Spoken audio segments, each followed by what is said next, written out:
Thank you for inviting me today to tell you a story about a boy named Matt and a community who took care of him and his family. It's a story of a family, probably a lot like yours, whose journey brought them to a place that they never dreamed.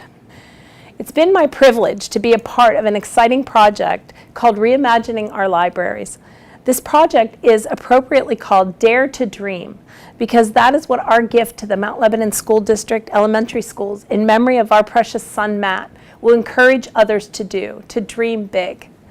Let me share some background with you. My husband Dave and I grew up in Mount Lebanon, and while I didn't know him in high school, we met as students at Carnegie Mellon University. But we always like to say we met because of Mount Lebanon. We married after graduation, started our careers, and moved back to Mount Lebanon to begin our family. We had 3 children in 5 years, and 7 years after that, a 4th one came along. And in 2017, that child graduated from Mount Lebanon, and that's what started our journey. Our education and that of our children has been top-notch, and celebrating that has been one of the reasons that we dared to dream big. In October of 2001, just weeks after 9/11, a plane called Cancer fell out of the sky and bombed our world. Matt, our second son, was diagnosed with cancer at the age of 12. Our dream was that he would survive the terrible disease and go on and tell his amazing story. But our dream didn't come true that way. Just 9 days shy of his 13th birthday, our son, who fought a very difficult battle, lost his life. As you might imagine, that was a very difficult time for our family. He left behind a mom and dad who love him very much, 2 sisters, a brother, and a grandpa, and our lives were shattered. That was 15 years ago. Since his passing, we have dared to dream in many ways to remember him and to help others, because we believe that that has been a key to our healing. As so many of you know, the community of Mount Lebanon rallies around neighbors in need. When Matt was first diagnosed, the community brought dinners, took care of our younger children, provided transportation, even cleaned our house. There were so many people who offered that help that there was a waiting list. But once Matt passed away, the community again rallied around us. People helped us raise money for cancer research in Matt's name. We were able to start a program at the hospital where he was treated that provided computers for kids who were inpatient. Matt loved computers. He loved gaming, tinkering, and creating. In 2008, we opened our first 2 Matt's Media for Kids with Cancer rooms.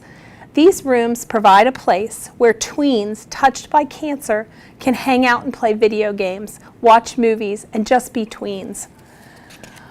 Along the way, we involved our remaining children in the fundraising and the giving of these rooms. We all began to heal, and just getting to tell everyone about Matt let us fulfill our dream that his memory stay alive.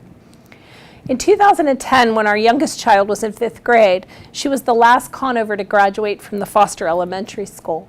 So we decided to create a 3rd Matt's Media room there in his memory, and we worked with a fabulous librarian named Bridget Bellardi. Kids today still ask, who is Matt? Over the many years, our family has remembered Matt in many ways, such as scholarships and programs, and I'm telling you this not to call attention to ourselves, but to explain that through giving, we have been able to remember Matt, we've been able to heal and help others, and especially the community that we love so much. Doing something for your community and returning a favor to those who have helped you is one of the best reasons to give back. It allows you to have a new perspective. You can help others, and in our case, we keep Matt's memory alive. But you don't have to be rich to make a difference either. Millions of ordinary Americans just like us, people you see every day, give to charity, just for the sake of making the world a better place, $1 at a time. Donating to a public school system may seem contrary to what you've considered, but our family has had the privilege of doing this for several years now, and we feel that it is a worthwhile donation. It's allowed us to dare to dream big. These are the kinds of projects that would never have gotten funded out of the general budget, like a makerspace, but they're worthwhile ways to give our kids an edge. Matt's Makerspace rooms are at the cutting edge of STEAM education. They're the kind of spaces that allow our students to not only be competitive, but allow them to dare to dream big. Matt's Makerspaces are as unique and different as each of our 7 elementary schools.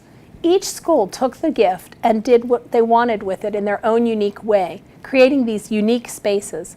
And as the elementary communities have gotten behind the project, the PTA has raised funds for the spaces, and kids even have had lemonade stands to make money for their own makerspace.